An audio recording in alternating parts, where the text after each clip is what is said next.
আসসালামু আলাইকুম, বিসমিল্লাহির রহমানির রহিম। দর্শক, এই যে আমার হাতে দেখতেছেন রাজা হাঁসকে, চীনা হাঁসকে চাউল খিলাবো। এই চাউল আর পানি নিয়ে যাইতেছি আপনাদেরকে দৃশ্যগুলো দেখানোর জন্য।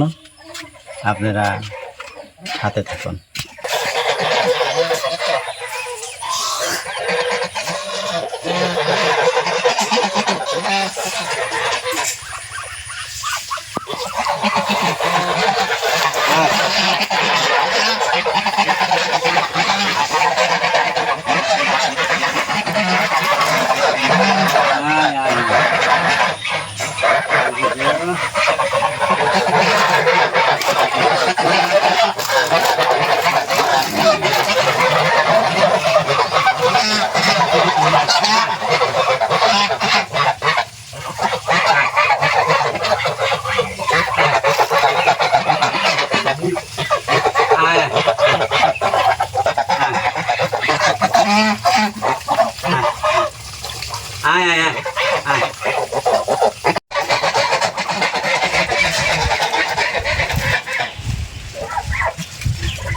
সব সময় যদি পরিষ্কার খাদ্য দেন হাঁসকে, কখনো হাঁসের বেমার হবে না। যার জন্য বলছি, আপনারা যেগুলো খাদ্য দেবেন এগুলো যেন কোনো ময়লা টয়লাও থাকে না।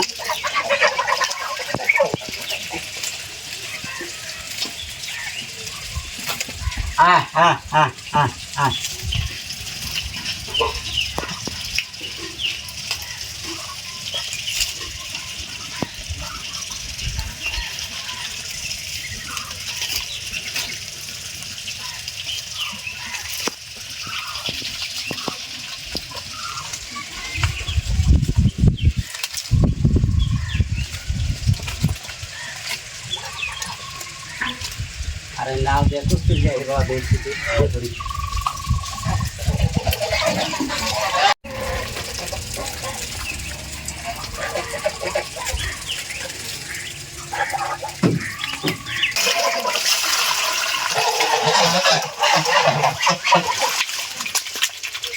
जा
দর্শক, আরেকটি কথা হইল কি, হয়তো আজকে সকালে হোক বিকালেই হোক, যে বর্তনটিতে আপনারা আধার দিলেন, ধান বা গুঁড়া বা চাউল যে কোনো খাদ্য দিলেন, হয়তো এই বর্তনটার মধ্যে হয়তো সারাদিন খাইলো, আবার সকালে এই বর্তনটাতে আবার ওই বর্তনেই আদা ঢাইলে দিলেন, এই কাম করেন না।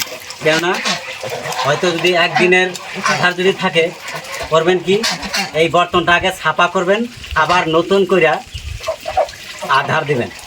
কেননা হাঁসে খাওয়ার পর হয়তো সেগুলো তো মাছি ইত্যাদি হয়তো পরে, সেগুলো খাইলে কিন্তু হাঁসের বেমার হওয়ার সম্ভাবনা থাকে।